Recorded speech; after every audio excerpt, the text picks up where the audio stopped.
friends. Welcome to Dads and Daddies, a podcast about the lives and times of adult gay men in the here and now. I'm Brian Ruben Sowers, the dad. And I am Judson Morrow, the daddy. Hi, Judson. Brian, you look incredible. Oh, thank you so much. Yeah, absolutely. So do you. You're in your beautiful statement necklace. Thank you so much. Someone from Sobriety got this for me as a gift. I love that. Thank you so much. And your book slut hat? Yes, I've just been gifted such excellent swag. I love it. Yes, I just came from the barber. Our barber. Our barber. This is the second barber that you have inspired me to go to, inspired both my husband and me to go to. And I went this morning because I am hoping to be of particular charm to our guest, who I've had a crush on for many years. Congratulations on the election of Mayor-elect Mamdani. Oh my gosh, thank you so much. Yes, my single vote must have counted for a lot. I mean, apparently our neighborhood of Brooklyn was like in the top 10 neighborhoods in terms of percentage of votes for Mamdani. Yeah, these people know what's up. So that was exciting. Very quickly, I got scolded in a sober group chat for bringing up politics. Oh, okay. So I left the chat. Folks, I'm still sober. I just left the group chat. It just feels so nice to have won an election again. Yeah. After so long, and to feel some hope. So I wanted to start that way. Hope and cockiness. Yeah. And humility. We didn't really do anything. I texted you the other night, and not even the night. It was like not quite 5:30, and I said to you, I hate standard time. Oh, I love it. I can't believe I love that. it. I love it. I want to wake up when it's dark. I want to leave work when it's dark. I want to hand roll you wake up now when it's light. No? Oh, not me. Like, I still get up at like 5:30. Oh my gosh. I can't. I hate that at the end of my work day, it's already dark. Like dark. Dark? Yeah. Mm-hmm. I can't. I don't know. For me, it's just like, ooh, time to go home and cuddle. Yeah. My husband's like, who with? You haven't been home all week. I think I've said this before, but my husband, on a very early date of ours, we were in bed and he said, I don't cuddle and I don't talk about my feelings. And now? Well, I told him then, and I think I reiterated in our vows at our wedding that I was going to turn both of those around. He does. He's a great cuddler, actually. He just likes to cuddle on his terms at his times. He's a great cuddler on the couch in front of the TV. Yeah. It's just when it's bedtime, he wants to go to bed, and he doesn't want to. I like a good 90 seconds. Yes, exactly. I used to joke that I was allowed to cuddle as much as possible or as much as I wanted until midnight. And so if we got into bed at 11:30, I'd be like, you get 30 minutes of cuddling, but no, it's about 90 seconds is his limit. And lucky us. And that's great. And he does. He improves year by year, talking about his feelings. Oh, this is what I wanted to start with today. Some exciting news. Our friend Brandon Kyle Goodman has extended in HEAUX CHURCH. Yes, Brandon, congratulations. So it is now running until November 21st. So if you felt that you had missed your opportunity, you have all of this week and all of next week to go see HEAUX CHURCH at Ars Nova off-Broadway in New York City in Hell's Kitchen. And as you know, we highly, highly, highly recommend it for anybody who loves Dads and Daddies. I'm so proud of them. I'm so happy for them. And I'm so happy for me to have experienced their unique glow. Yeah. This is like a very magnetic person. Yes. Yeah. And to be in their glow feels very special. Yes. No, I love being in Brandon's presence. And I think I said this when we talked about being at the show. It feels like an embrace. Mm-hmm. Like it feels like a hug. But it also feels like a lesson on eating ass. So yeah, it feels like a hug and a rim job. So go see HEAUX CHURCH. My other theater recommendation, I've seen a ton of theaters since I last sat down with you, but I'm going to recommend one play, which I truly in my heart believe is one of the best plays I've ever seen. And there is a site called Did They Like It? It's kind of like a Rotten Tomatoes, but for Broadway. Oh, I had no idea. Yeah, it's really cute. And you can log in and see, and it shows how many thumbs up, how many and how many thumbs down. And this show got unanimous thumbs up. Like, it only got rave reviews. I mean, who are they asking? All the theater critics. They take the theater. All of them. All the reviews, yeah. It's a play called Liberation by a playwright named Bess Wohl, who I've been a fan of for a very long time. About a decade ago, she had a play at Ars Nova called Small Mouth Sounds, which took place at a silent retreat. And so the play was largely silent, and it was incredible. So this is a play. It's called Liberation again, and it's it goes back and forth between modern day and the early 1970s. And it is a woman now who is a young mother her own mother has recently passed, and she's trying to piece together her mother's participation in the 70s in Ohio in a civil rights group for women's rights, for women's liberation. And so her mom starts this group on the basketball court of a rec center in this small town in Ohio. And it's about her and the 5 women who join her group of very disparate backgrounds and experiences. It is so engaging from the first second it starts, and you fall in love with all of these characters. You get to know them all so well. And at the start, I thought oh, this character is kind of over the top and is going to be a little clownish. And by the end, I was like, give this woman a Tony Award. It was the performances are excellent. It is so moving, and it's not. Yes, it is about obviously women's liberation, but it's on women's rights. But it is also just about activism and feeling for a cause and wanting to do something, and the powerlessness in that, and the systematic, pushback in the ways that no matter what we do, the way the system is built is so rigid and difficult to break apart. But it also is very hopeful and beautiful. Anyway, I really cannot recommend Liberation enough.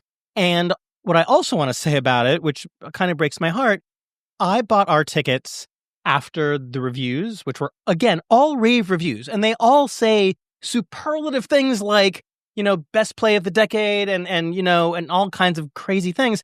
And when I went to buy my tickets, I had my choice of almost any seat in that theater. It is just not, at least last week or the week before when I went, it was just not selling tickets, and it deserves to be is that? Sold why does that out. happen? I mean, there's no stars in any way, if in terms of the director and the playwright and stuff like that. But I think it probably sounds serious to people. I think it probably sounds, too nutritious, but I promise you it is entertainment to the nth degree. It is so fun and funny and engaging. And yes, important, but it does not feel like you're sitting through a lesson. I love the description, too nutritious. I just got that instantly. Oh God, here we go again.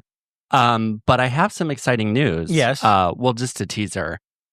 For our listeners who are excited about this particular topic, activism, we have some guests coming up this season who are going to help our listeners flex that muscle. Yes, we are. We do. I always hesitate to tease guests because you know me, I'm Jewish, and so I never believe they're going to actually show up.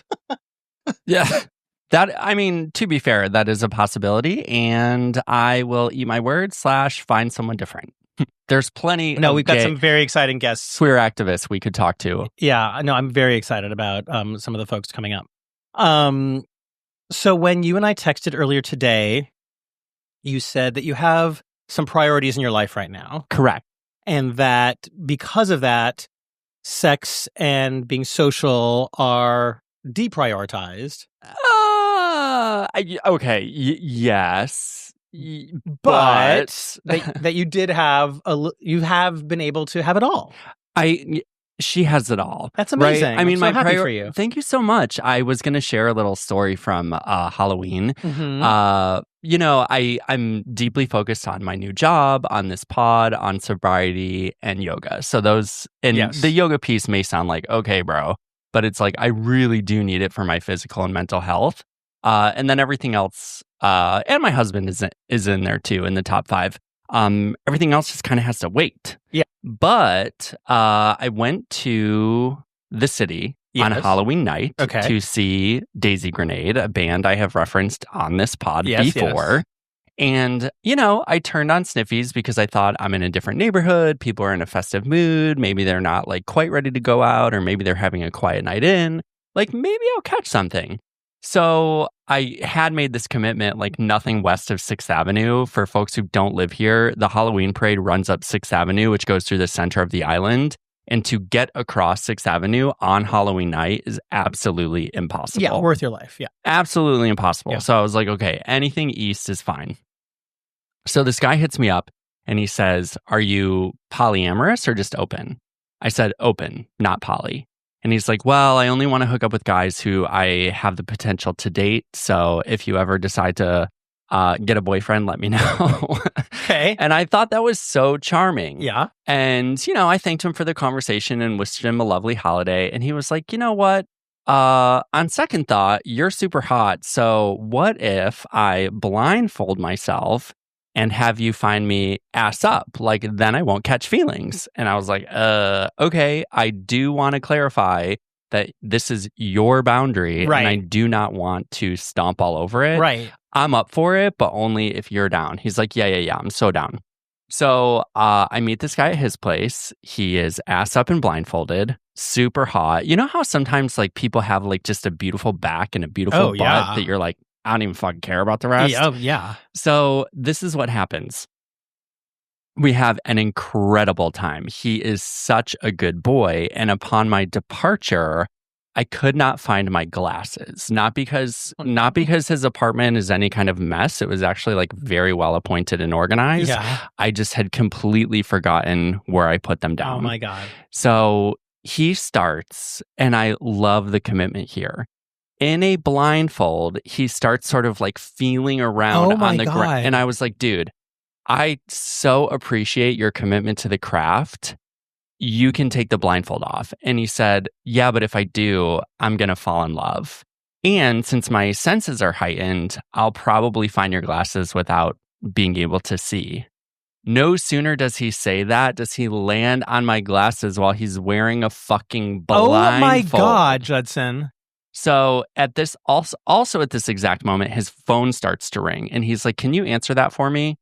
I was like, "No problem." It was his DoorDash food delivery. Oh my God, that's so hysterical. I go outside, I meet the DoorDash person, I get his food, I bring it back in, and we had done a lot of like daddy son back and forth. Tell me how hot you are. Okay. And I go, before I go, I just want to hear one more time. How hot are you? And he goes, "I'm hot enough for daddy to bring me my food." And I was like, this fucking guy has it down. So that was, now he's your boyfriend. So now we're dating.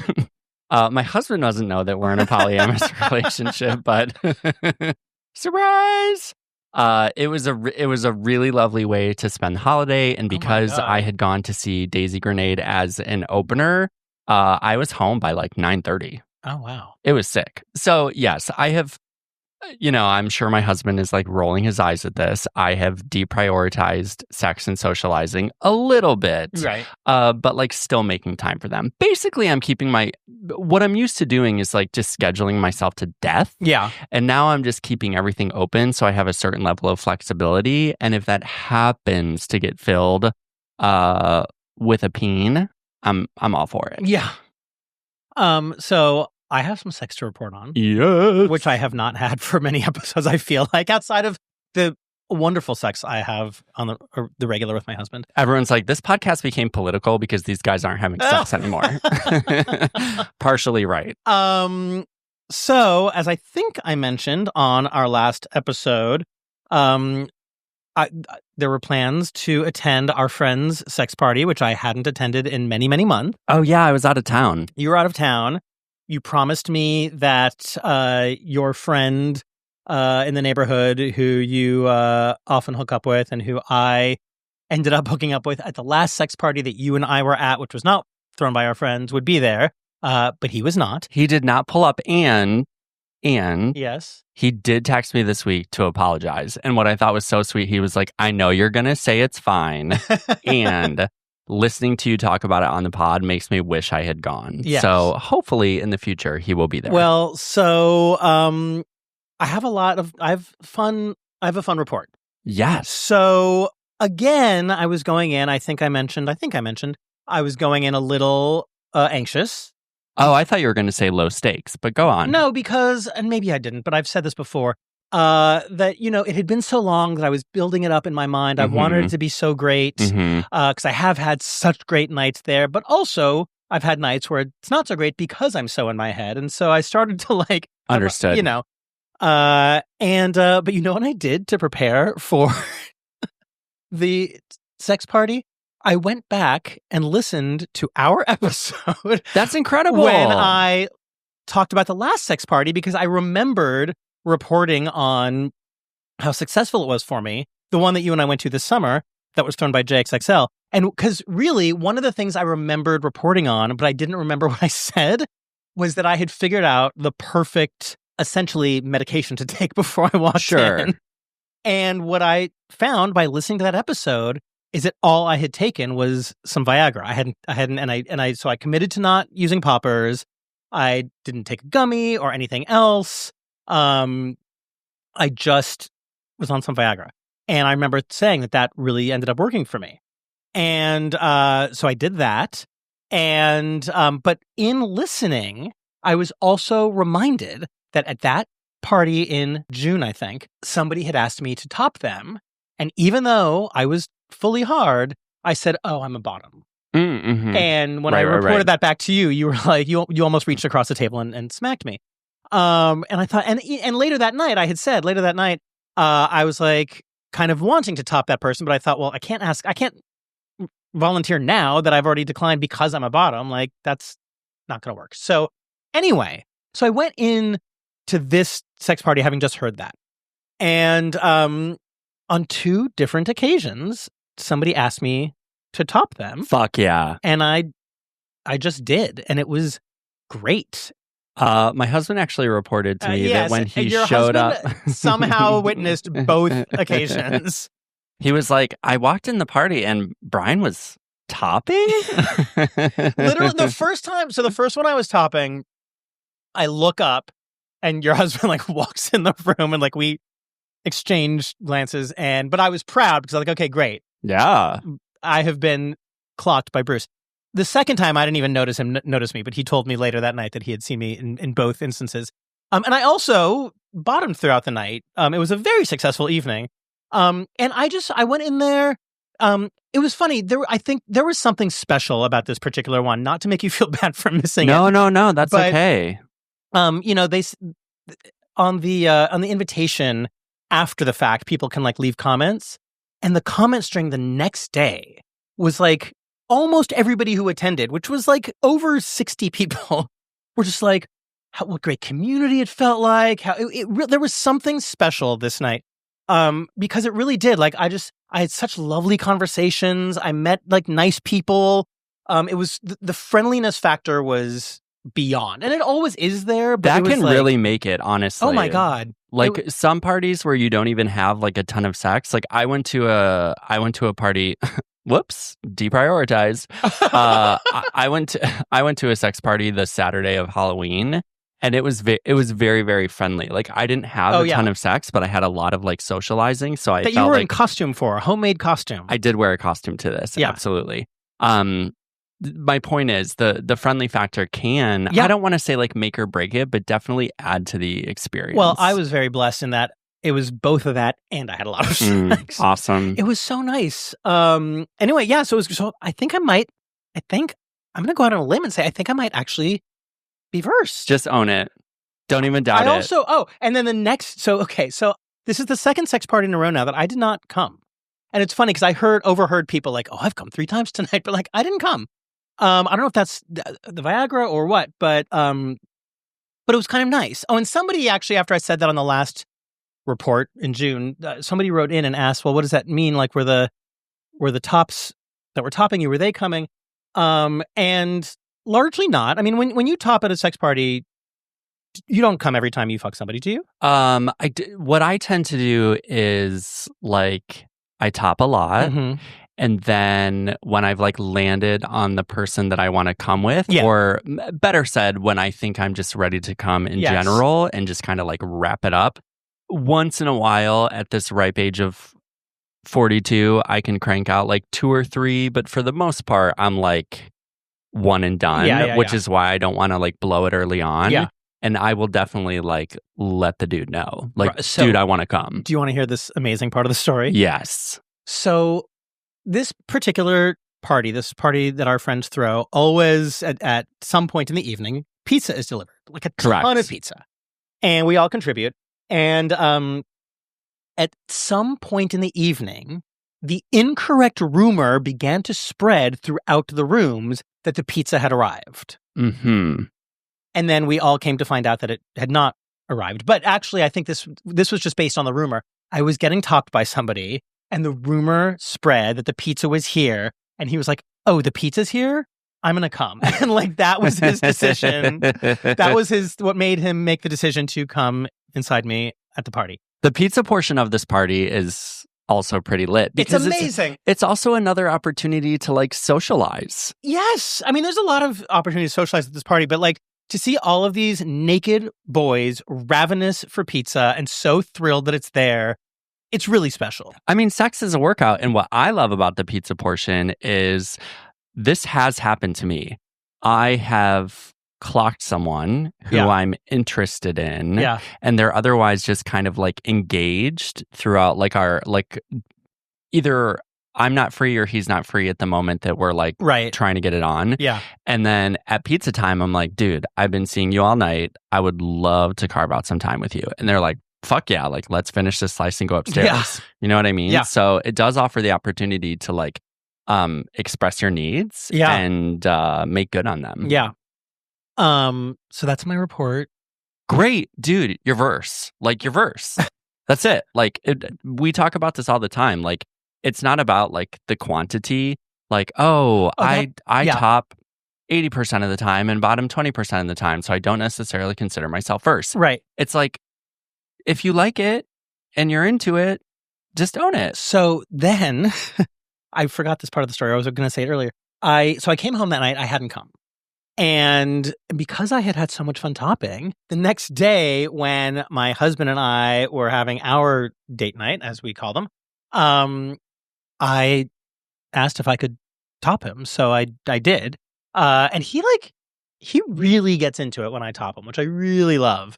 And so, yeah, I think that's going to become more frequent for Toby and me. And I think it's going to become more frequent for me just in general, I think, yeah. Something that I've discovered like over the years, because we have talked about this before, how it's like personality dictates position and how that is untrue. It just takes practice, because with each experience of like, and this goes for anything. This goes for topping. This goes for bottoming. This goes for kink play. This goes for role play. This goes for side action. The more often you do it, or rather the more comfortable you can get with it, the more likely you are to re-engage. Yeah. So if you're getting the practice, if you're getting the swings in, if you will, sports analogy, that's fucking great. Yeah. I'm happy for you. Thank you. There's a whole world to explore by putting your dick into other people's butts. Yes, there is. Turns out. Shall we listen to this week's Hookup of the Week? I would love to. I'm all fucking rared up now. Okay. Hookup of the Week. Hey, Brian. Hey, Judson. This is Dan, and I have written in before with a daddy issue, and you gave me some great advice. So now I'm going to share with you a Hookup of the Week. Let me preface this story by saying that this falls into 2 cliche categories. 1, this never happens to me. And 2, I didn't even want to go out that night. Recently, I went out to the local bar where they were having a contest, so I was sure to see some guys that I knew. The bar was busier than usual, so it was pretty much standing room only inside the main bar, and then there was also a patio that had a projection screen for people who could watch what was happening inside. I ran into a guy that I had seen a few weeks earlier called Joe, who at that time expressed real interest in hooking up with me either solo or with his boyfriend, Mark. I had not met his boyfriend before, but he was there that night, so I did get to meet him, and they were both really sexy, very cute, very flirty. They're probably about, I would say, 10-ish years younger than me. They both gave off that like trashy top energy, which I really dig, especially in like some of the younger guys. So as we were standing in the bar watching the contest, I did not realize that I was standing so close to them. I feel a hand go underneath my shirt on my back and then up and down my back, massaging my neck, massaging my shoulders. And then I feel the hand go through my jock and start massaging my left ass cheek. I turn around and realize that it was Joe, who starts whispering dirty things in my ear, kissing my ears, kissing my neck, and like generally just turning me on. Then he switches over to the right side of my body, rubbing my right shoulder, going up and down the right side of my back, and then, in through my jock and massaging my right ass cheek. So as he's talking dirty in my ear, he goes, "Oh, wait a minute. That's not my hand anymore, by the way. That's Mark's." So I turned to my right side and realized that Mark was behind me to the right, and he started doing the same thing as Joe, basically turning me on in the middle of the bar, even going so far as to massage my ass and then started fingering my hole. Needless to say, really good foreplay already. So at a certain point, we go sit outside on the patio because we want to actually sit for a bit. It's still early and the contest wasn't even close to being over. Joe sat with his legs and feet in my lap, and Mark sat with his legs and feet in Joe's lap. We sort of sat around in like a foot and leg daisy chain, if you will, massaging each other's legs, arms, and feet, and then just basically flirting and being all sexy. Finally, Joe says to me, "What are your plans after this?" And me, who I'm like, well, this is probably not going to be over until like midnight, so after that, I have nothing going on. He says, "Do you want to come back to our place and play with our penises?" Which, super cute, right? I said, absolutely. So we hung out for a little while and waited until the contest finished, socializing with our other friends. And then the contest finishes up. I follow them back to their house, and they basically use me for the hole that I am. Also, I have to say here that when I walked into their room, it was a total mess and very cluttered. I saw tons of clothes. I saw some wrappers. I saw some empty cups and stuff and like pot paper and all that by their bed. And all I could think to myself was, wow, this is going to be fucking hot. So they push me onto the bed and Mark gets behind me immediately, eating my hole and prepping me for what I saw was at least a 7-inch thick and meaty cock. Joe got on the bed in front of me and shoved his 8 inches into my throat, and they basically spit roasted me or Eiffel Towered me for what ended up being almost an hour. Mark fucked me so deep and so hard that I was sore for 2 days afterwards. He bred me nicely, and then he and Joe swapped, and then Joe fucked me for a little while as I sucked Mark's dick, which, by the way, was still semi-hard. After a while, Joe busted inside me too, and then collapsed on the bed next to us. We all made out sort of into a cuddle puddle, and then they both got hard again. Again, keep in mind, they're like 10 years younger than I am. And they started stroking their cocks again and stroking mine. Although I'm one of those bottoms who doesn't really care about getting off in the moment. I just like to service the tops and make sure they, have what they want. And I'll just jerk off later, either with or without them. So we kept going, and long story short, we all ended up jerking off together in the end, and they both came again on my face. So yeah, that happened, and I'm glad I went out that night. Great hookup of the week. Hookup of the week. We love hearing from repeat listeners. Like, Dan, thank you so much for sending this through. It is so hot in so many ways. And the thing that I really just like perked up at was I love a trashy top. And also like the fact that the room was a mess and you knew the D was going to be sick, because that is 100% true 100% of the time. I have so many thoughts. First of all, to me, the hottest part of this hookup of the week is all the stuff that took place at the bar. Mhm. Because for me, there is nothing hotter than those days when I would see somebody out and we would start flirting, and the flirting would become like, hands in places and feeling a hard cock and just like all of the like teasing and imagining like what was going to come. And eventually just like not caring who was around you and whether it's making out or whatever, just like fingering a hole. Yeah. Everything else around you, like kind of like disappearing and just like you falling into that moment. I love that. I mean, this is coming from somebody who loves threesomes and sex parties. Like, I love to be in a crowd. I do. I was listening to that part too, and maybe there's some reconsideration on my part, but also for like safety and self-preservation. Like, I just don't go to bars. Right. And, the Eagle on Sunday nights has beer blast, and my husband is constantly like, just come. Like, it's so flirty. It's so fun. And listening to this story, it's like, dude, I am far enough removed from a drink that I could enjoy a space like that, because the reality is, because my sex is relegated to either hookups or sex parties, there isn't the cuddle daisy chain that Dan describes. Right. And I you're right. Like, along with you, like, I love that. Yeah. I love that you said like everything else just kind of falls away and you're just in your own little zone. Yeah, I do miss that part for sure. I mean, you saying you miss it also makes me realize that there's some just nostalgia for youth in it. Right. And the fact that you can hook up with guys who are 10 years younger than you and have them get hard again and get off again is also very hot. Yes.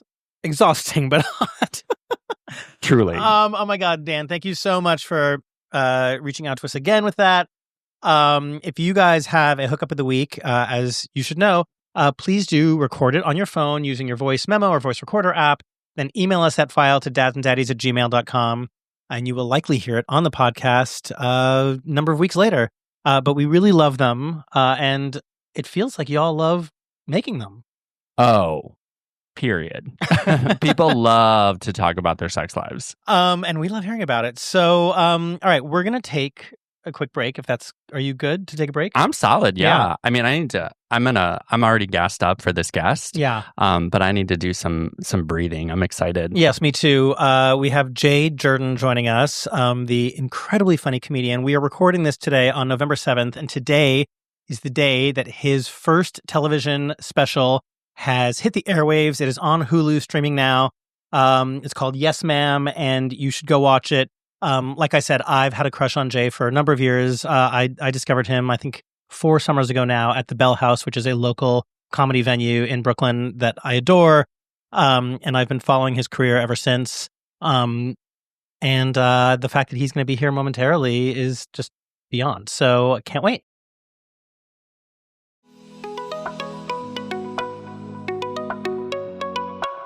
Welcome back, listeners, to the Dads and Daddies podcast. We are thrilled to be here with our guest today, Jay Jurden. What's up? Hey, thank y'all for having me. Very excited to be on the pod, and I want to say dads and daddies in every way possible. This is wonderful. I love it.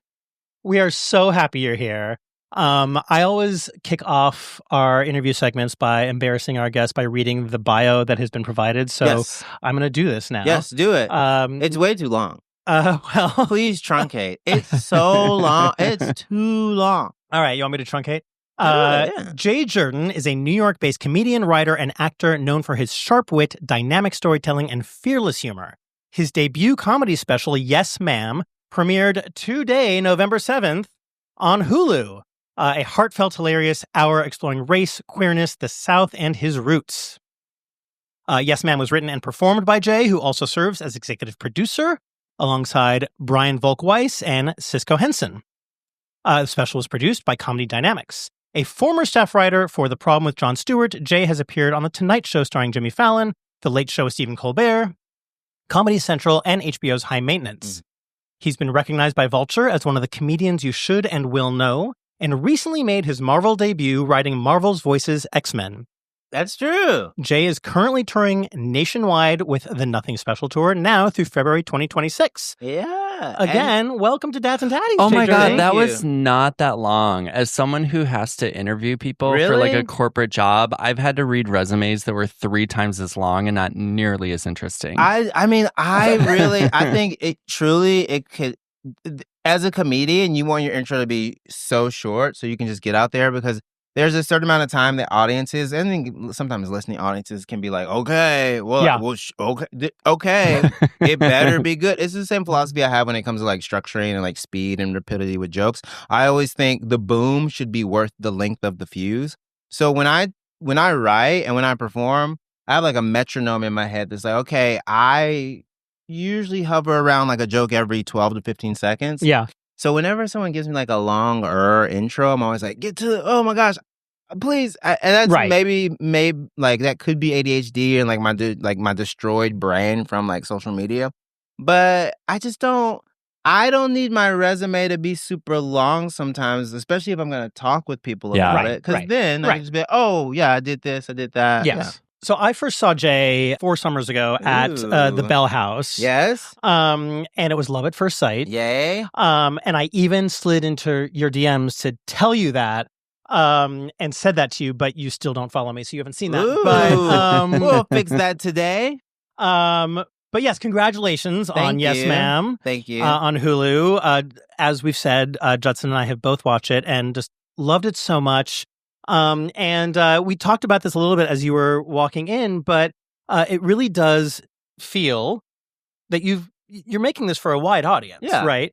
And you're very open and very honest Yeah. about your queer life. Yeah. And touch on things including butt sex. I do. And open relationships. Yes. And open butts. And open butts. Yes. Transphobia. And so much more, which made me personally, obviously, very happy.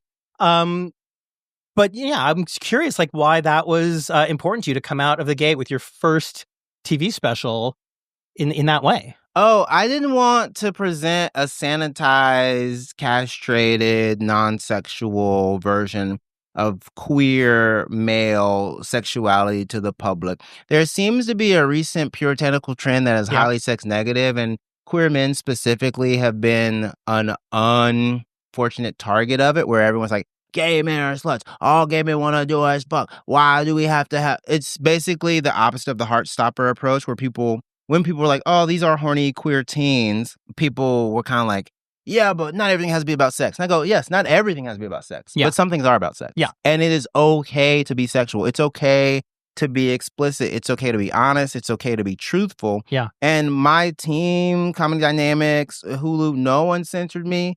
That's amazing. I mean, nothing was really cut from the special. I didn't get any notes. I write my stuff. I perform my stuff. And I kind of send it out there. And if people get mad about it, people get mad about it. My goal, whenever I'm talking about being queer, whenever I'm talking about fun, sexy stuff, is to get away with it. Anthony Jeselnik recently on a podcast said that comedy is like the art of also getting away with it. So when I tell a group sex joke on The Tonight Show, I got away with it. When I tell a joke about chlamydia on The Tonight Show, I got away with it. And I think that level of naughtiness and that level of wit and kind of that subversion, but also that ability to subvert, but also still stay within the lines and go right up to the edge and then not get in trouble with standards and practices. That to me that's artistry, that's skill, and that's also kind of how we sneak in more gay stuff. Yeah. Yeah. Well, I mean, we appreciate it so much. Our kind of the point of this, the origin of this podcast was because we both felt that there are so many gay men who are not having the kinds of conversations they want to be having. They don't have the people in their lives to have them. So we thought, well, we'll have them and you can just pull up a chair. And what it has evolved into is really trying to remove shame around sex. I never wanted there to be any shame regarding like me and my husband. I didn't want there to be shame regarding like fun jokes that have varying degrees of truth when it comes to like what people's relationship to monogamy looks like. I didn't want people to have shame talking about monkeypox. I didn't want people to be shamed into thinking that they were too slutty. Right now, sometimes in media, people want every facet of gay life except for the sex part. Right. And I didn't want to kind of separate those things. And also, that's not fun for an audience. An audience, especially in New Orleans, a queer-ass, sexy-ass city like New Orleans, this is very funny. After I taped the special, I went to like a gay bar in New Orleans, and like, you know what, sometimes you go to a gay bar, and you go, oh, this is like packed tonight, and they go, oh, that's because in the back room there is an underwear party. You go, oh, okay. That was my experience filming the special. Of course I want to talk about sex. Yeah. And my mom was there. My sister-in-law was there, people from high school were there, my cousin was there. It's fine. Yeah. I love that. Yeah. So you are married. Yes, I am married. Yes. Your wedding planner was our friend and former guest on the podcast, Jose Rolón. Jose Rolón, thank you. Shout out Jose Rolón. What's Gay Dad on Instagram? What's his? NYC Gay Dad. NYC Gay Dad, yeah. I love Jose. Yes, as I was doing some research and I found a piece about your wedding, and Jose was the wedding planner. Love that.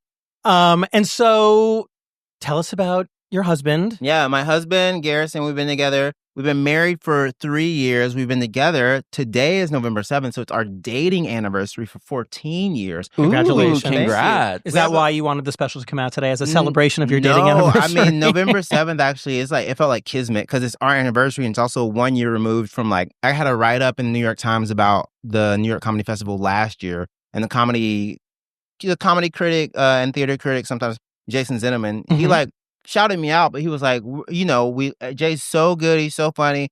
He seems poised to break. Hopefully there's something bigger coming. And a year from now, a year from then, now we have the special coming out. So a lot of cool stuff around it. But we got together my final year of undergrad. He was my assistant stage manager, and then I truly, in the most stereotypical theater faggy way, we were running lines, and it just chemistry was there. And so and then we started dating, and then we were long distance for 3 years, and that also probably changed my mind about the way I invest in relationships, because it was the first time I was away from someone. We were separated by I want to say 3 hours of driving. Yeah, but we stayed together. I also did let him have his fun college experiences. So there was sort of a pretty mature approach to ethical non-monogamy that I didn't necessarily know how to articulate or have the verbiage for back then. But I was like, I don't want to rob you of your college experience. I'm also in grad school and I'm kind of stressed out. So make sure you have fun with your friends, with whoever's there. And that kind of carried over. And so we moved to New York. And the move to New York was kind of one of those things where listen, we're both young, we're both queer, we're going to move to New York. If we break up, we're in New York. Mm-hmm. If either of us would have made the other person move to a smaller place, or just, I was just in Tulsa. I don't have anything bad to say about any small cities, but because I got to tour. But if one of us would have been you made me move here, I think there would have been resentment and contempt, but that never happened. And lo and behold, we stayed together and we got married. It took a while for us to get married also because I didn't have a big boy job yet. He didn't have a big boy job yet. I know the kind of wedding he wanted. I know the kind of wedding I wanted. Wedding, yeah. Yeah, and so exactly. So we waited until I got a writing job at the Prom with Jon Stewart, and then he was doing very well, and then we were able to have my family come up and his family come up, and we had a great wedding at the Foundry in Queens. It was gorgeous, and so I was very happy, and we're still very happy. And has the ethical non-monogamy continued through the relationship? I think that it definitely at the I want to say at the privacy for my husband, because he's not on every podcast I do. I'll say we're still fun, and it's been there was a time when we've dated people together. We've had separate people who we've dated, but I think that a conversation around what monogamy means is always on the table with us. And it also is one of those conversations that I think more queer people should have and have the ability to. I never wanted to be a person. Listen, if you're already gay, you broke the big rule. You already broke the big rule. That's what I say. We're already living outside the rules. Yeah. Yes. So if you want to make out with your friend in a bar, whenever that kind of I don't know, very puritanical, super rigid, kind of old school approach to relationships pops up, I try not to judge people who still follow those rules, but I do go, hey, just so you know, maybe they're not kissing somebody, but they think about people. Just so you know. Yes. So we're still going strong, and if you want to kiss my husband and you see him out at a gay bar, kiss my husband. He's hot. Kiss him. I met him because I saw you guys on the dance floor of Twist in Miami. Oh my God. 2.5 years ago. If you've never been to Twist, it's so much fun. They do this really cool thing in Miami where they steal your phone. And that's this, it's kind of like a welcome to Miami treatment where they just kind of steal your phone at Twist. It's true. It happened to my friend. Can't make that up. And I recognize you. I came up to you on the dance floor, and you clung to him very tight because you were afraid of me. But no, I was not. If you watch the rest of that night, we were not clinging to each other that night. I was like, go find somebody to dance with. Well, I like Cuban food. Go. I missed my chance. Anyway, congratulations on the election of Mamdani. Yeah, I didn't do it, but great. You were part of it. I voted for him. I did one phone banking thing. I think that voting for a mayor who is new, who also has a vision for this city, and you know what? I'm gonna say it is hot. I think that's important. Yeah, he's a hot mayor. Well, I'm ready for hotter politicians. We got a hot mayor. Yeah, we do have a hot mayor. Yes, I love that. And young. I did see somebody's TikTok that said, as a 35-year-old Jew, they're concerned about Mamdani is that their mom is now going to say, "And what have you done with your life?" Funny. But you posted recently that you feel the bravest thing one can do right now in entertainment is to be good at stand-up comedy. Yeah, I do. Can you elaborate on that? So there is an outsized amount of attention given towards shitty stand-up comedy right now. And also, as a queer man, as a Black man, as a progressive person, I think that so many people's take on stand-up comedy right now is that it is for right-wing, straight, white men. Mm-hmm. And people kind of go, oh, stand-up sucks because all these straight white men who are evil and kind of soft endorsing Trump and J.D. Vance. And I think that whenever you're a queer Black person who has a progressive politic, whenever you're a fun, any marginalized group, people go, oh, how do you do stand-up with all those bros? And I go, well, we have to do it because if I don't do it, I'm just ceding more territory to them. I'm giving them more space when I could be taking up space. And not for nothing, the people who disagree with them deserve to have shows they can go to. We can't rob fans and patrons of good, queer, fun stand-up comedy just because we think there's a bunch of people going on Rogan. Yeah.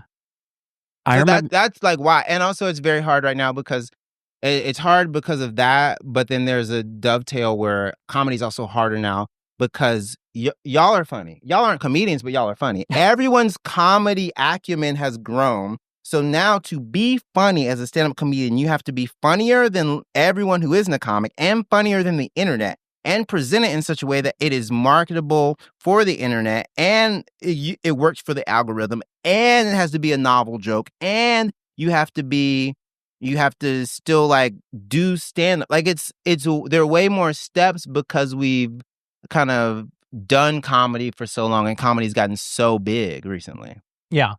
I remember after COVID, not after COVID, it was still very much happening, but when we started the return to social spaces and I started going to comedy shows again and I was like, wait. These are still the jokes? Yeah. This is crazy. No, but that's true though. There is a level of when you have access to the internet, when you have access to funny videos every day, basically comedians have to be funnier than your phone to get you out of the house because if I'm not funnier than your phone, which is a high bar, but if I'm not funnier than your phone, why would you come see me? And sometimes as a comic, you have to make sure your funny is on people's phones as a teaser. That's why I really like my style currently, and it might change when I get older.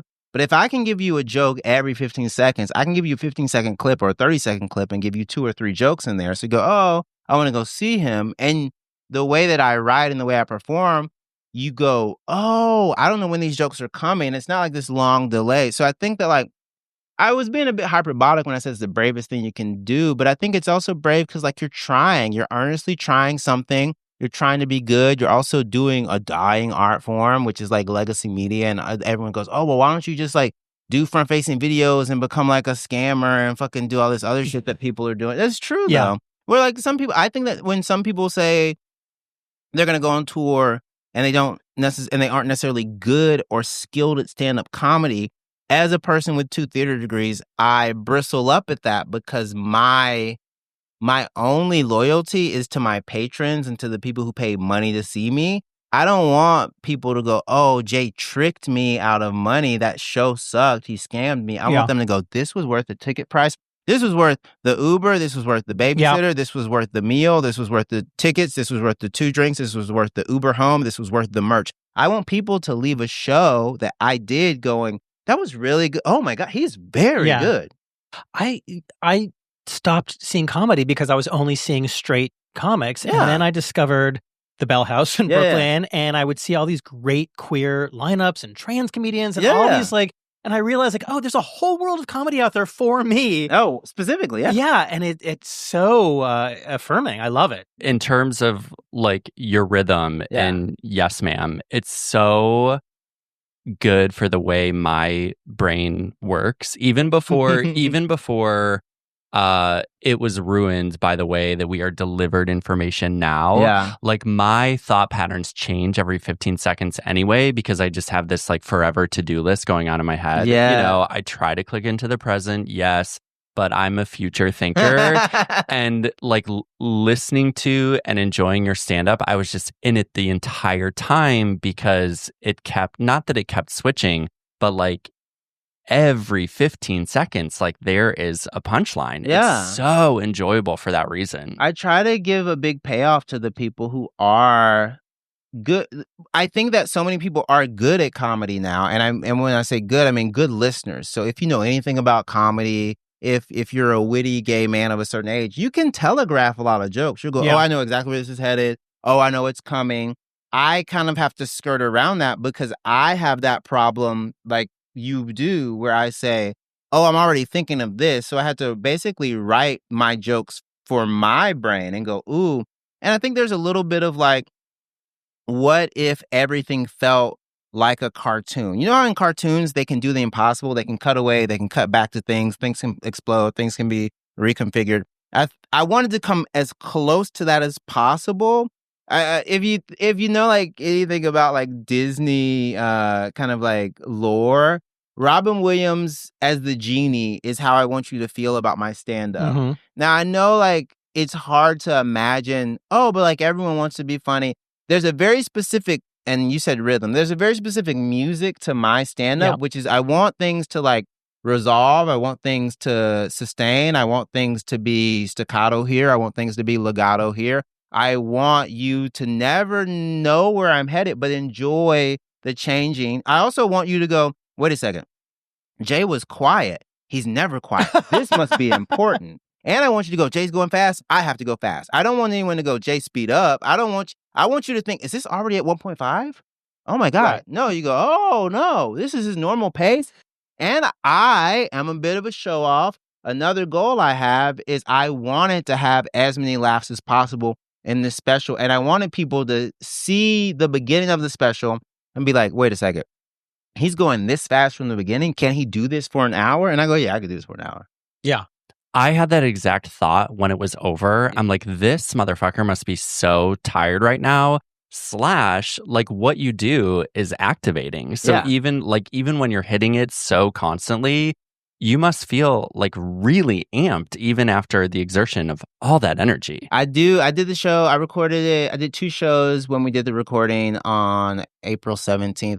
And I was a little tired afterwards. Not too tired to go to the gay bar, but I was a little tired afterwards. Never. But shouldn't you be tired after an hour of stand-up comedy? Yeah. If you aren't, and this is a stylistic choice on my part, if you aren't tired, I want the front row to be like, he's working his ass off. I want them to go, oh my God, we got our money's worth from this performer. Because at the end of the day, in my heart of hearts, I'm a performer. I did theater for so long. So I know what people kind of pay money to see. I know what makes people stand up at the end of a performance. I got like a standing ovation, and it's fun because it wasn't like stand up for Jay. It was like, holy shit, oh my gosh. And because I don't think that enough people are doing that. And so a lot of times when I do it now, it's an outlier. It used to be the norm, but when I do it now, people go, oh, no one does that. And I go, I'm trying to kick it old school in some way, because whenever people say, oh, Jay, I've never seen stand-up like that, I go, yes, you have. You just don't necessarily know how to code it through a Black queer person talking about the stuff I'm talking about. But you've seen it. You just kind of go, oh, I didn't know we could do that. I go, yeah, we can do anything. So I want to ask you about your kind of journey, if you see it that way, I'm not sure, of like self-identification. Yeah. Because in 2020, you put out an album. Yeah. Jay Jurden, y'all. Yeah, Jay Jurden, y'all. Yeah. Which is hysterical. Thank you. And you seem, I think you do identify yourself as bi in that special, but you approach it from, it seems a little bit more tentative than you do now. Yeah. And so I'm curious about that journey for you. I wanted to make sure I was honoring, the very diverse, expansive kind of range of genders that not only am I attracted to, but that have been super important to me and been people who also have changed my life. So I didn't want to necessarily shit on bi and pan people in this one. So I wanted to make sure I was doing it respectfully, but also very fun. And I think my fear was that because I had been with a man for so long, people weren't going to take my bisexuality seriously on that first album. But then I kind of just said, fuck it, and said, well, no, yeah. And so even now in my new hour, like I'm doing a new hour on tour right now, and that's what I'm going to do at the Bell House on the 15th. I have a joke where people say, oh, Jay, how are you a bi man in a gay marriage? And I go, I don't know, the same way you're a dumbass in this premise. It's very easy. So that's like my approach to bisexuality. And I also realized that I wasn't necessarily even honoring other people's bisexuality by kind of making fun of it. I have one joke about being bi that it's not that I regret, but I am happy that I've moved past the place of like having to make fun of it. Mm-hmm. So now I can like really embrace it and have fun. And also like, I don't know, like I like boobs. I'm not mad at titties ever. So it's like that to me is one of the really cool things about queerness is that once again, if you break one rule, don't worry about the rest of them because you broke the big one. So I allow people to come in and out of whatever kind of their sexual proclivities are. I know some people, they hear that I'm bi and they truly don't believe me. They go, oh, that's a gay man. I go, oh, I'm pretty gay. You're right. I'm also bi. Right. And I don't kind of push back nearly as much as I used to. And I don't kind of play into whatever their expectations are for a bisexual man. So I love my bi-ness and my queerness. And I think it also like, it makes more people have to deal with those terms because I know so many people think that they can be like, oh, well, no, I like gay people. Right. And I'll be like, well, no, like, let's really expand it. Because part of the other thing is that, like, if my queerness and my identification as a bisexual person helps other people wherever they are on the very expansive gender spectrum, that if that helps them, then I also want to do that. Because I have trans people in my life who I love. I have non-binary people in my life who I love. So I would much rather say that right now than be like, oh, no, like, I'm just joking. Because I'm not joking. Yeah. Can you talk about when you walked in, we told you how much we love the special, and you were so happy that as queer people, we love the special. Oh, yeah. Well, when you're a queer comedian, specifically, you want to make queer people laugh. And we are a tough crowd because so many of us are funny and not professionally, just at brunch. So many queer people are just constantly funny because they've had to use humor as a way to get out of getting beat the fuck up since they were 11. Yep. And they've had to realize how to be funny, how to make straight men laugh, but also how to make girls laugh, how to make gay men laugh if we want to sleep with them, how to kind of rebuff gay men who we don't like, but still be funny. There's so many angles that we've had to use humor in so many situations socially that when gay men watch someone who isn't super funny, they go, that's okay. They go, man, all right. It's okay. Gay men know sex and they know comedy. It's true. And so I wanted to make sure that I was making gay people laugh, both at straight people and at themselves, in a way that was true, in a way that was big, in a way that was like super responsive, and in a way that was specific. I think sometimes when people do jokes for gay crowds, they kind of like just do gay 101. I had like me and my friend would have this conversation where like sometimes a show or a comedy special or just a performer, you'll be like, oh, that would have been funny to gay people in 2010. Right. You do need to update your software. And I never wanted that to happen to me because I'm in community with so many queer people and so many queer men specifically. Because there's a slight tweak when I say that lesbians will be like, good try. Gay men will be like, get him off stage now. Lesbians are so sweet. They'll go, you'll get him next time. Gay men will go, do I need to go up there? I could fix this. And like, tell me again, this concept about like the nesting dolls. Yeah.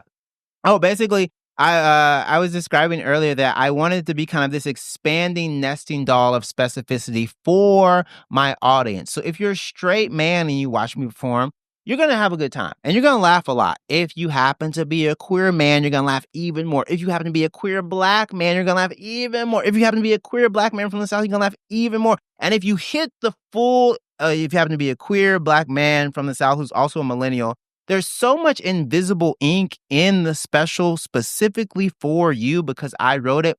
You're going to go, has anyone ever done this for someone like me before? And that sort of connection and more importantly, that identification with the material, that's why I write these jokes is so that queer men come up to me and say, oh my God, thank you. So queer people come up to me and say, I was going to all these comedy shows and they were okay, but when I started going to Union Hall, when I started going to the Bell House, I was like, oh my God, this is so fucking funny and so smart and so true, and kind of the way that I want to interact with artists more so than like this very general public way. So that makes me happy. And once again, I do it for the people who pay money to see me, the patrons. I don't even like saying fans. I like saying my supporters, because like y'all pay my rent. Like it's true. Yeah. So that's why I write that way. And that's also like something that's always in the back of my head, is like, I want to make sure this is both universally funny enough that anyone can laugh at it, but also specific enough that gay people go, oh, he knows ball. He's very good. Yeah. Yeah. So I saw you post last week. I'm quoting you. Earlier this year, I was basically told I didn't have enough followers to have a comedy special on one of the major streamers. And now I have one coming to Hulu next Friday. Now, I can personally relate to that because I have a book I was shopping around earlier this year. And every agent said, you got to grow the platform. You got to grow the platform. Yeah. So I'm curious just to hear about the journey of making it a reality. So I basically was shot down by a few people, but also some just like industry business stuff. Like, if I had let's say tentatively I had a connection to a certain platform and that person got laid off, then like I did not have that connection anymore. And so I had like that happen. And then for me, there just was kind of this feeling that the blanket statement was, oh, and I have an okay amount of followers, but I'm like in the 200,000s on like Instagram. But how can I say this without sounding shady? I think the never-ending exponential growth model of social media has now diminished numbers that we don't recognize as very big. Like, I still go, oh, I'm doing okay with 18,000 people on Instagram, because I'm seeing 500,000 and 1 million follower people on Instagram because of kind of like the circles I run in. So you kind of shrink down. You go, I don't have enough people. Yeah. I'm being silly and cheeky when I say I don't have enough people, but also these platforms are saying, if you have 1 million followers, then we know they're going to go to this product. Name recognition is easier for them to make sure eyes get to it. And so the journey was basically, how can I kind of kick it old school and just be a very good comic with a very good product who you can trust and who you can sell, and something you can hang your hat on so that you can be proud of it, that will be both critically reviewed well, and I think a lot of people will watch it, but I can guarantee you will be on year-end list. I can guarantee you people say this is one of the best specials I've seen this year. This is one of the best debut specials. And that was kind of my driving force. Right. And so I was a bully with my team. I was very stubborn. And so it ended up Comedy Dynamics, who I'd worked with before. They said, hey, Jay, we're shooting 4 specials in the spring. Could you do it? I had a talk with my team and I was like, you know what? Yeah, I can, and hopefully it sells. And my other thought was like, I'll do this special because I've been working on this hour. I have an hour 40, hour 35 in my head. I'll cut up this hour. I have a 35 and then I'll stretch that out. And then I'll do that basically for a few months, turn that into an hour, and I'll have a completely new hour turnaround time. So this hour, even if it doesn't sell, that's fine, because I have this new hour and it's very, very good too. So I had those thoughts. And then my team was like, okay, Comedy Dynamics wants to do it. I think I had like 13 days. And like, would you be ready in 13 days? And this is my performer and like my best little gay boy syndrome. I always perform for my crowds on the weekend like it's being filmed, like it's being taped. I just like practicing that way, and I like executing. And so I was like, yeah, I'll be fine. And so we did this, and it was great, and it worked out. And I didn't know it was going to go to Hulu. I thought it was going to go to either Hulu or Netflix or Amazon. And Hulu I'd had a relationship with them, and we had like a couple of talks years ago. I didn't know it was going to come back up, and so it worked out. So I'm very happy that it worked out. But that is true. I was softly told earlier this year that like, if I would have had 500,000 followers, 500,000 followers to 1 million followers, it would have been easier to sell, which is true, but also it's tough to hear that. Yeah. I think it's incredible that you have this additional hour too. Like, what a treat for people who are coming to see you on tour. Yeah. It's kind of like the opposite is like when they play all the best parts of a movie in the trailer. Oh, yeah, and you're just like, seen it. Yeah. And the thing about my special is that because I put like 200 plus jokes in it, I'm never. You're not gonna remember all of them, and you're also not gonna be able to see all of them just in the clips. So like, I also like kind of spoiling people. I want it to be basically like an embarrassment of riches for the people who want to watch it. And this new hour is an evolution of this previous hour, because I kind of was like, you know what? I actually want to say some crazier stuff. I actually want to go even crazier, if you can believe it. And so that's like what I'm doing now, which I feel very happy about. One of my new favorite jokes is it's not that it's the opposite of me. It's just like, I get very cutesy. I love wordplay. Yeah. In this new hour, sometimes I'm being very mean and very plain and very crude in a way that I think I've earned. So I'm very happy about that. And y'all you get to kind of see me be mean in the Marjorie Taylor Greene section of this special. Yes. You kind of get to see when I get angry and what does make me angry. Right. So, yeah. When you turn to like this, like the meanness that you say is not necessarily you, are you slipping into like an alter ego to deliver those, or do you still feel very much like in your body doing the thing? I think you see the cute mask slip. I don't think it's an alter ego. I think that's where I can live and can exist, but I'm figuring out to channel that through my comedy, and in defense of queer people and in defense of people who are attacking members of my community. That's when it comes out. I'm not just mean to everyone in the crowd. I'm mean to very specific people in public life because they have pissed me off. And if I do have the chance to say anything, I would like to make fun of them. Yeah. Yeah. I don't think the cute mask ever falls off. Thank you. I'm going to change the subject. You can flirt with me? Okay, sure. Judson is going to you're going to take a little break. What, are we talking about X-Men? So if my research is correct. Yes. I picked up my first X-Men comic. Yes. Judson, get in here. A few months before you were born. Okay. What comic? Wait, tell me the... Uncanny X-Men number 227. Okay. It was the last issue of the Fall of the Mutants storyline. Okay. All right. Yeah. When they're they all were passed out they on were the cover? No, they're all flying. They're all flying straight into the camera. Yeah. Storm is leading them. Yeah. Outback era. What's that? Outback era. That's the beginning of the Outback era. They end that issue presumed dead. Yeah. And really, they're just hiding out in the Outback. But the public thinks they're dead. The public thinks they're dead. Yes. That's the issue where the public where they quote unquote die. And I picked it up at a newsstand. My friend, I was 14, and my friend was like, the way to buy a comic book is you pick one with like the most heroes on the cover. And this was just like a bunch of heroes flying.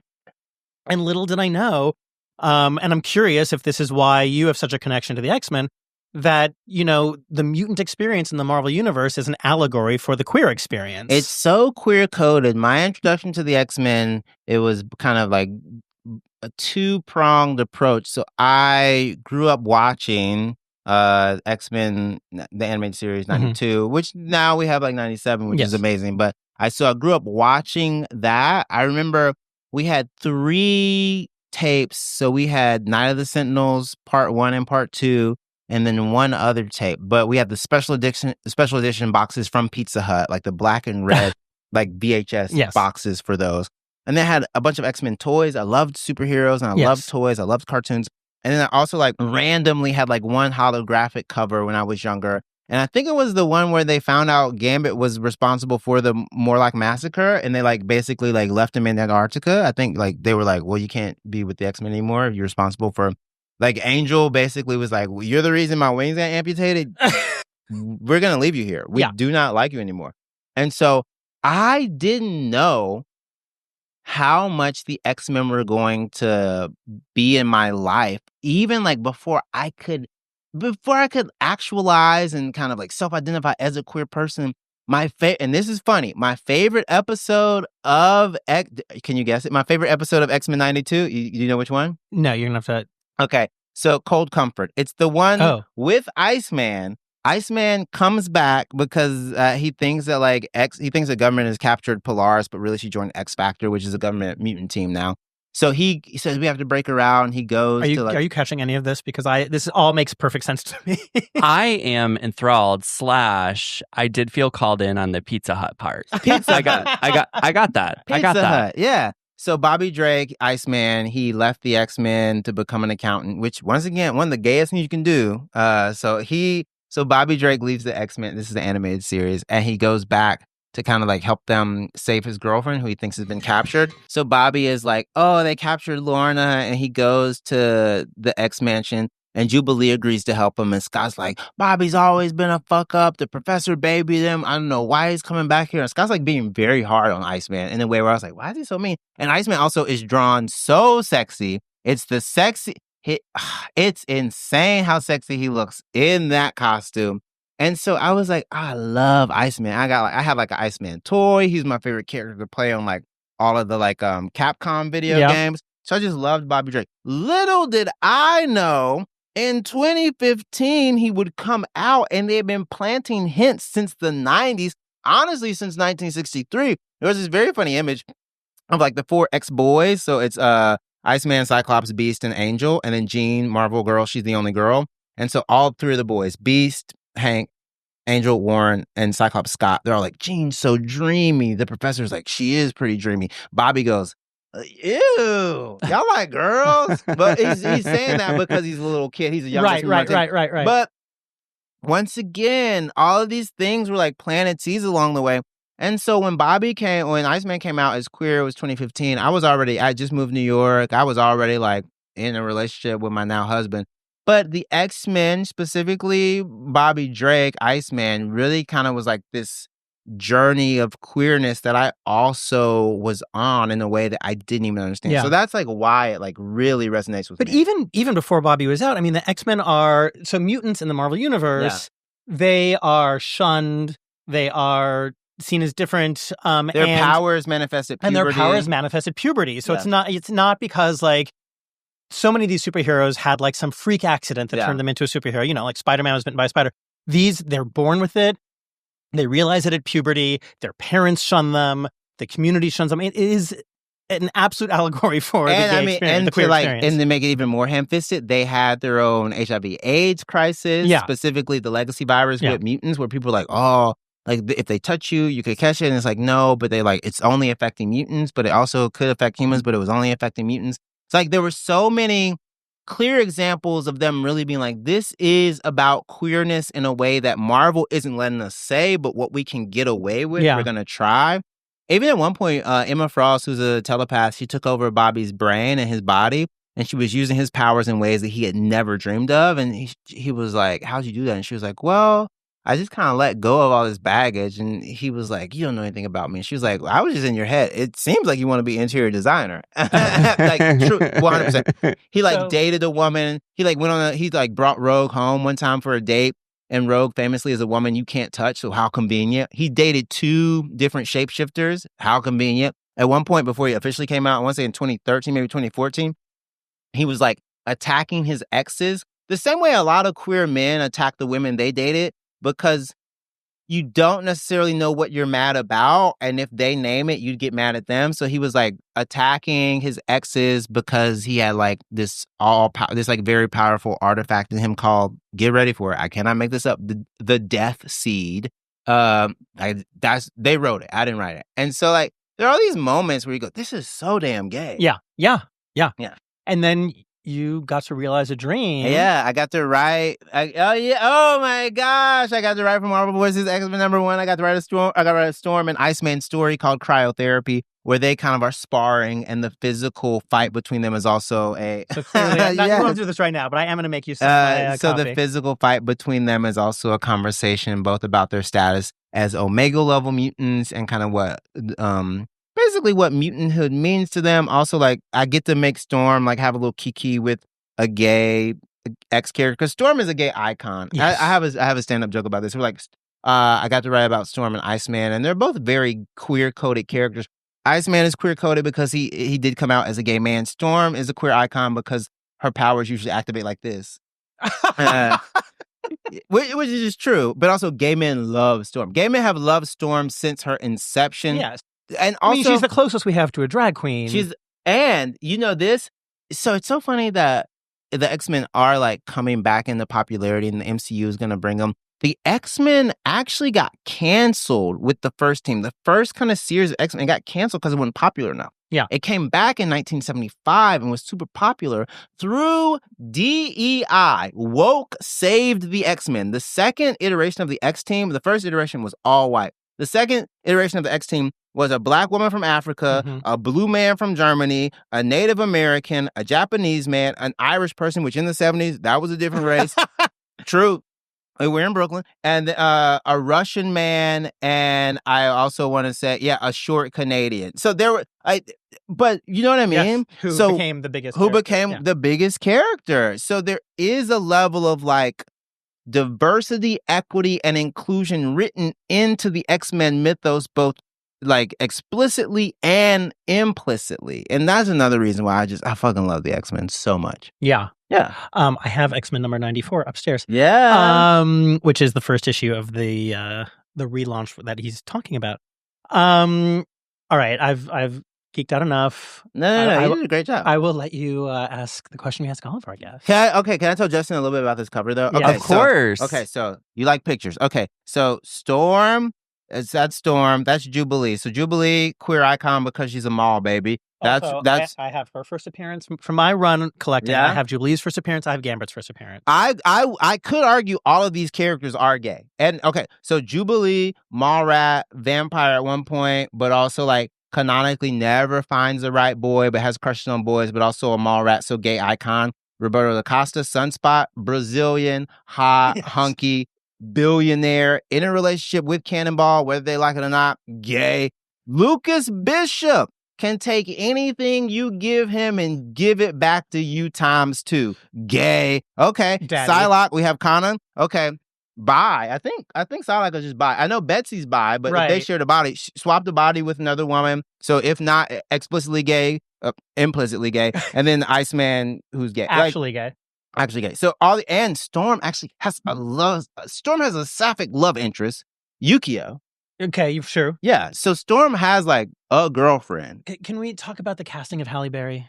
I don't want to because I like Halle Berry, and but not as Storm. You don't. But not as Storm. I don't. Okay. But I understand. Okay. I understand. But I know I don't love that casting. But I think they're gonna recast, which is good. Well, they kind of have to. But yeah, I mean, back in the day, it should have been Iman. It should have been Iman. I mean, it should have been Angela Bassett. There's so many places it could have gone. Yes. And some of that writing in that first movie for Storm. Yeah, it's tough because they don't know what to do with her because she's so powerful. You know what happens to a toad when it gets struck by lightning? But that's so bad it loops around to being camp. The same thing that happens to everything else. Yeah, that's funny. That's funny. That's hurts my heart. That's drag queen funny. I stand by that. I don't stand by. They didn't know it was drag queen funny. I don't stand by pretty much anything that Bryan Singer has done. Right. But right. So yes, shall we get back to asking Jay the question we ask all of our guests? Yeah.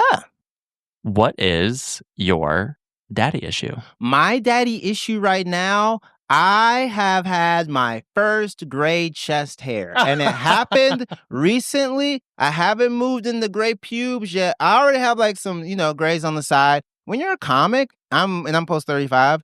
It's actually a blessing to have a sprinkle of gray because audiences respect your opinions more. Oh, that's fine. Yeah, up until 35, people are like, "What's this? This is this young person talking about?" And even if you say you're in your 30s, they go, "It's probably early 30s." Once you get a little bit of gray, people respect you. Now I have a gray chest hair. I'm saying whatever the fuck I want. Okay, that's the other thing. Like part of the fear with like waiting to put out a special. Oh, am I gonna be too old? Is the industry not gonna like me? I'm gonna be too old. But I think when I see Pedro Pascal, when I see Coleman Domingo, when I see Mateo Lane, when I see people who are actively aging and not slowing down, and people who are like older, when everyone's not 20. As much as people gave shit Benito for making a TV show about freshman year of college when he's like 31, like I want to see 30-year-olds thrive because I'm 37. Like there's a world where you kind of are so scared of aging. And as a queer man, specifically now as a queer man in New York City, and even more specifically as a Black queer man from the South, it is a privilege to get old because so many gay men did not get to. So many queer men, it was robbed from them due to like malfeasance and like a lack of caring from our U.S. government. I think it is a privilege to grow old as a gay. I'm so thankful for the gay men and the queer men who are still here. So my daddy issue is that I have one gray chest hair, but it's a good daddy issue. It's a fun one. I'm excited. Yeah. I don't know if it's confidence that came with age or confidence that came with gray, but like I'm significantly grayer than Brian and 10 years younger. People do listen to you, and people ask me a lot of questions. Like, people think I know things just because... Why do you think I asked you to do this podcast with me?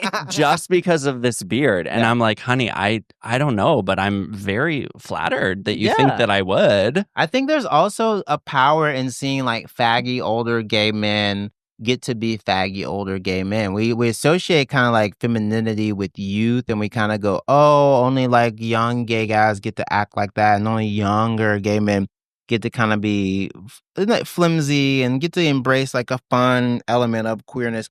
I'm very happy. I mean, sometimes I get the tiniest bit, not self-conscious, but just you get hyper aware because, you know, the industry I'm in, like everything is pushed to be young. Everyone has to be younger. Everyone has to be younger. Everyone has to be younger. And then when everyone goes, oh, that's not young enough, you go, see, that's why Bryan Singer got in trouble. It's like there's a level of, to me, the hottest thing in the world isn't a 17-year-old. To me, the hottest thing in the world is a 30-year-old, a 35-year-old, a 40-year-old. I don't think people's asses look great until 30.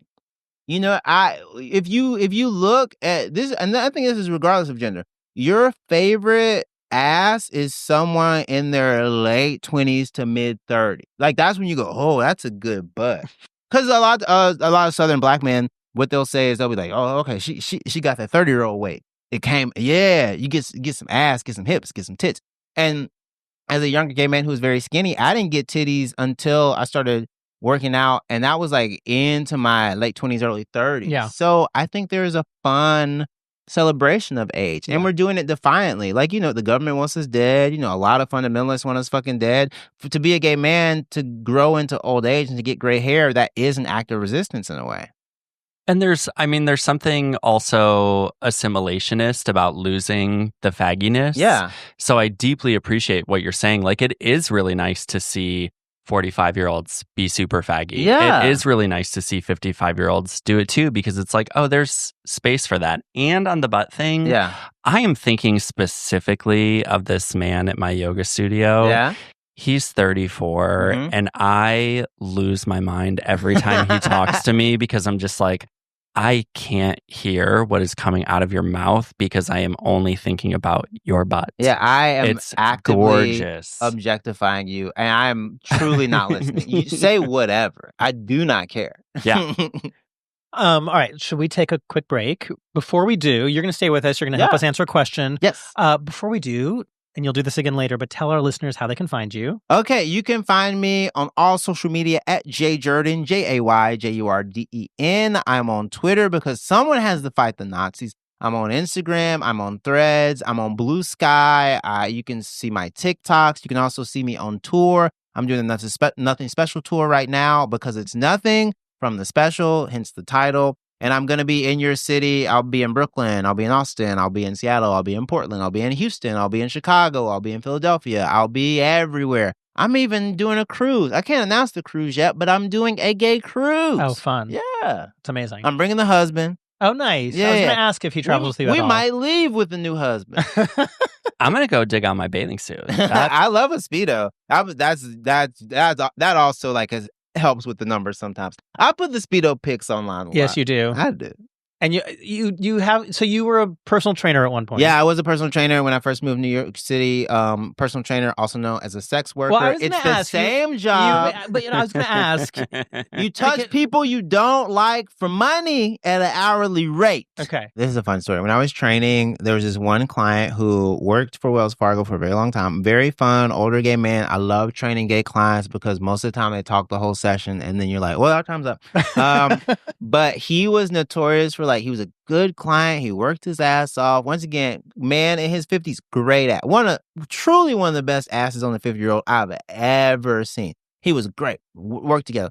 But when I tell you, he'd be like, Jay, I have to show you this. I'd be like, we cannot look at this on the open gym floor.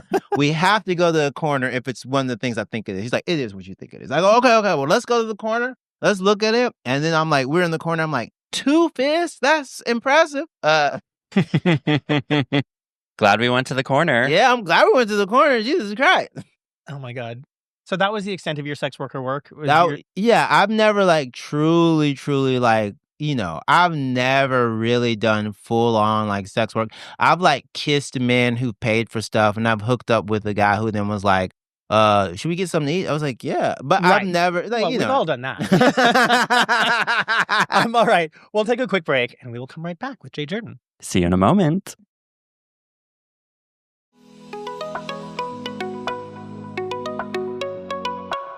Hey listeners, welcome back to Dads and Daddies. We have arrived at Go Ask Your Dad, where we address listener-submitted questions. Disclaimer, nobody at this table is a licensed mental health care professional.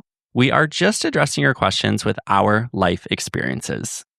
To submit a Go Ask Your Dad question, please email us at dadsanddaddies@gmail.com. Voice memos do turn us on the most, but we love all kinds of submissions. And all kind of submissions? Was that intentional? It wasn't, okay. But I like that you pointed that out. All right, here's this week's question. I'm having a hard time tonight because of the situation that just transpired. It's been a little while since my partner and I have had a proper sex session, not counting the wee hours of the night when one of us wakes up super horny. And earlier today, I called him to see if he was able to skip out on work for a minute to come fuck because I was really wanting it and him. He just reached a pretty big milestone at work, so it seemed very feasible and not far-fetched. He told me he couldn't slip away because he was too busy. When we reunited this evening, he told me he ended up hooking up with a repeat of his before his spin class after he told me he couldn't, and that he'd had a great time. This really hurt, like really hurt. I love him with all my heart, but I'm struggling with so many feelings of inadequacy and inferiority. My ultimate goal is compersion for him with every hookup, but it really feels like he deliberately chose someone else over me today. Have you ever felt this way, or have any advice for how I can love him and his pleasure through this and not fall back into self-loathing and anger instead? Okay, I think we need to be really careful about the following. This is referring to a block of time and not like a minute-by-minute play-by-play. Yeah. There is the possibility that at the point that the listener connected with his spouse, the spouse who has new job responsibilities was not actually available. True. And then, with sex on the brain, made the time to hook up before spin class. The way that the listener has this framed in their head is, I asked to have sex. They said no. They immediately turned around and had sex with somebody else, and now I'm hurt. I don't want to diminish the hurt. I deeply understand how you feel this way. However, it might help sort of act as a balm or soothe it a little bit if you recognize that this was a block of time that you actually may have influenced in terms of like heightening their sexual awareness, instead of an active rejection at that very moment. I also think that being able to articulate your feelings this eloquently, make sure that you're saying what you said to the daddies to your partner, and understanding that if they're your partner and they love you and y'all been together for as long as y'all been together, I think that there would be an understanding not only about your frustration, but about the miscommunication. There is this fear sometimes in relationships that kind of play with non-monogamy, like not that you're going to fall for someone else, but that like, oh, is our sex life going to diminish, or is there a way for us to make sure that we can prioritize each other? And I think having real, concrete, and sometimes not so sexy logistical conversations about sex can lead to better sex. I know specifically when I come home from a flight, if my husband texts me, hey, are you home yet? While I'm at the airport, that is our signal to like, hey, when you come home, let's have a little fun. Yeah. I just know what that text message can mean with or without emojis. So that to me is something that you can establish without necessarily kind of like sanitizing or saying, hey, do you want to have sex during this time? I will send a Google Calendar invite, which you could also do. But I think if you establish kind of a slang and an information shorthand, that these situations might not necessarily happen as much. And you're also allowed to like express your hurt about this being a situation where maybe you got horny, then like you were saying, Justin, like then that got them horny, but then they couldn't be there at the time that they were horny, so they did hook up with someone. And I think, I don't know, I don't want to give anyone new rules, but I think then maybe you say, oh yeah, I really wanted to fuck, but maybe you ask them what that experience was like. Maybe you ask them to talk you through that. Maybe you say, oh, that's making me horny. And I think there's a world where you could also, once again, I don't know necessarily what the parameters are and what your rules are, but if they tell you the story of how they hooked up with that person, do you want to jerk off to that? Do you want to tell them you're about to go hook up? Do you want to say, hey, that's so hot, tell me next time it should be a threesome? Do you not have that rule? There's so many ways and permutations where you can sort of go about this in a way that will be more helpful than blaming, but also you're allowed to be like, hey, this made me feel this way. I don't love this. And once again, not blaming, just saying, hey, this is what I was, once again, that you probably douched and then you felt like you were left hanging. I get it. That's true. Listen, if this was me, I would have felt the exact same way. Yeah.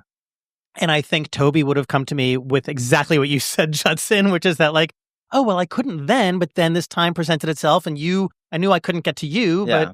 And I would have said like, well, great, but you were horny. Why couldn't you have saved that for me since you knew earlier in the day that I had wanted it? And once again, justified. You can save that load. Yes. Partner of the listener. So I think, we talk all the time about being open, honest, and direct, and that's what you're saying, Jay. Yeah. I think in a non-heated moment, in a non-blaming way, and just saying like, listen, clearly there was a disconnect in this moment. I know you didn't mean to hurt me, but I was hurt.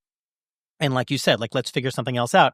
I talk all the time about Toby and I have a commitment. We are going to have sex, whatever the first weekend day of the weekend is that we have time together based on, where we have to be with the kids or what else we have going on. The first night that is free, we will have sex that That's night. That's me and my husband when we go to Miami. If me and Garrett, we go to Miami every year. If me and Garrison are in Miami, just so you know, anyone who likes those pictures, we are fucking on that trip. We gonna fuck in Miami because it just brings it's fun vacation energy. I'm not saying we have to go to Miami to fuck, but like if we go to Miami, it's happening. If we're at the hotel, if we see the view, if we go to Hollow, we want to have fun there, and those moments can really sort of like be like, if these are the agreements and the requirements that we've set, then they get kind of sexier and fun because you go, oh, that's coming up. Ooh. Yeah. So I think you could also do that. Be like, hey, let's have a day where we like. Because they said earlier, it kind of just happens in the middle of the night. Figure out the I don't know, just figure out, it's not sexy, but it can be. Figure out the day you go, listen, give me that dick now. Yeah. I also want to touch on that. I am also a person who can wake up in the middle of the night and want it. And my husband, very early on in our relationship, was like, do not do that. I want my sleep. Yeah, I get. Well, as a comic, there are nights when I come home, I'm a little drunk, I'm a little high, I'm a little horny, and if I was to like bother my husband at 2 a.m. after a comedy show, it's not happening. No. But also, I want to go home because sometimes after you do comedy, you really don't want to go to the gay bar and like try to hook up with someone and go to their house. No, you want to go home. Yeah. So like those moments, you kind of also have to respect that like middle of the night sex, that I'm going to say it, that's a young person's game. Well, I was going to say so I think that also has to be a separate conversation. Yeah, that's a young folks game. Yeah. Middle of the night, not like we've been out all night. No. Up. Waking up horny and then trying to make something happen. All right. I used to do that all the time, and he would just, he has trained me out of it. Yeah, in fact, if you want that, go to Brian. Yes, exactly. Hit Brian up. Yeah. I so appreciate doing this by committee because I realize my thought is incomplete. Like, I'm not saying give your partner the leeway of separating the time. I meant that and have the conversation. Like, Jay, thank you so much, right? I'm just saying, like, because a lot of the job, though. I think, like, a lot of these is a lot of what we say is about like self-soothing too. Like, yes, have the conversations, but also you need to find peace internally. Yeah. So my thought was incomplete, and I appreciate that you guys backed me up. Well, that's why we do this together. Mm-hmm. But you did a really good job. I think that, like, a lot of advice would have been like, leave him. And that's just like, no. I go, wait a second, y'all got an apartment together? Stop that! What are you doing? Thank you so much for submitting the question. I hope our thoughts were helpful to you. If you do have a Go Ask Your Dad question, again, please email it to us at dadsanddaddies@gmail.com. I was also a theater major. Yay. Do you see a lot of theater? I see enough theater. I need to see more. I need to be more supportive. I haven't been to. I'm trying to think of the last play I went to where I was like, oh my God. Oh, I went. Oh shit. Oh my God. George Clooney. Oh, Good night and good luck. Good luck. Yeah. Good night and good luck. Wonderful. I know Alana, so I got to go on stage. That was like really.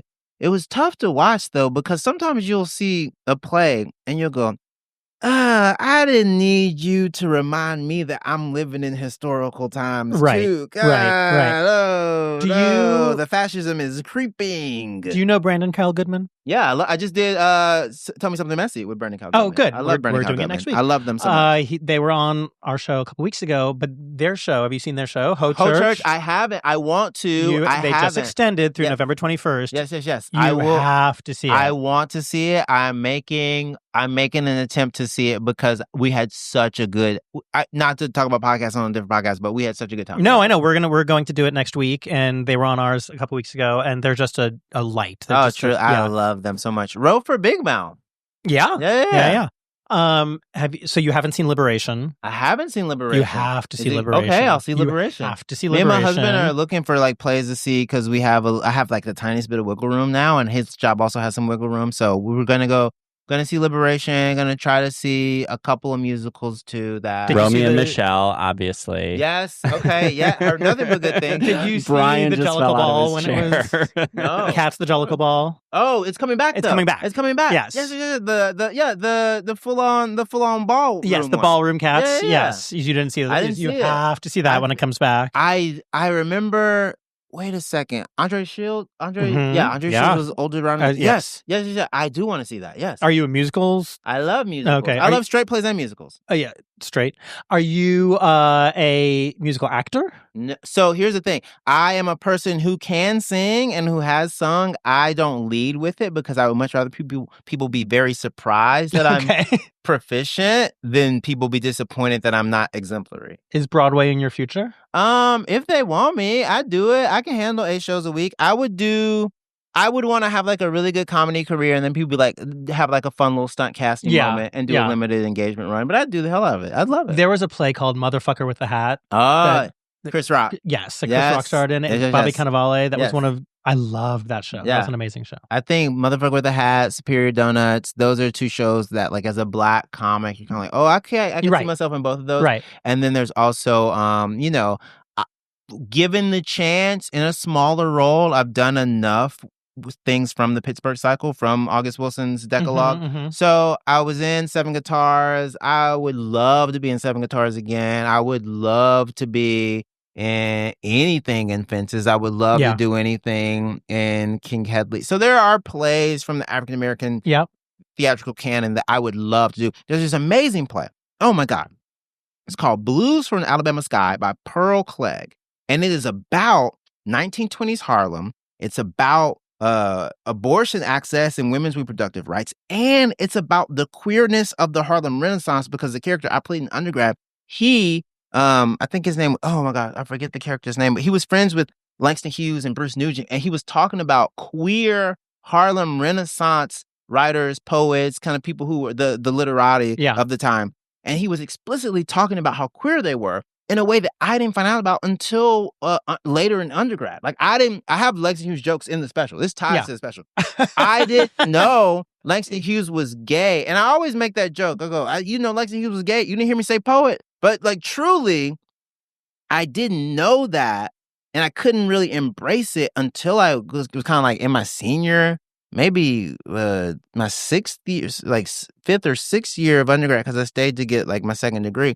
So it was fascinating for that play. I was like, oh my God, they're like saying it plainly. And no one sued. No one said, oh, don't say this. But like, it was like, oh yeah, they were gay. So it's beautiful. Yeah. Yes. I could keep you here forever. I want you to come back. I want to be back. Your best friend. Well, I will come back. We'll talk X-Men. He's not committing to friendship. No, I'm gonna read X-Men. We're friends. Yeah, you're gonna read the X-Men. It's do you ever have this moment where like people go where people are like, who's an X-Man? You go, well, I mean, there is X-Man. There is an X-Man character. So I was collecting during the Age of Apocalypse. Oh, goodness. And so, and I also, what's that? 25th anniversary Age of Apocalypse? Right Something now? like that. Yeah. And I'm also a toy collector. Yeah. And so I remember being so excited. They made a Nate Gray, like an X-Man action figure. And because like, for me, that somehow like justified my obsession and collection. That there's now a physical specimen of him. I mean, now the action figure universe has blown up. But so this is connected to Daddies and it's connected to Nate Gray. So Nate Gray, he's a clone and he's a kind of alternate version of Cable. Cable, daddy. Yeah. So daddy coded from the beginning. Yeah. Full gray hair, full kind of like muscles, mean. Took these kids in and said, the New Mutants, y'all aren't New Mutants anymore. Y'all are X-Force. We have to kill people sometimes. Gave them guns, made a paramilitary force out of them. But like so daddy coded from his inception. Yeah. Same thing with Magneto. There's a very funny panel of Magneto.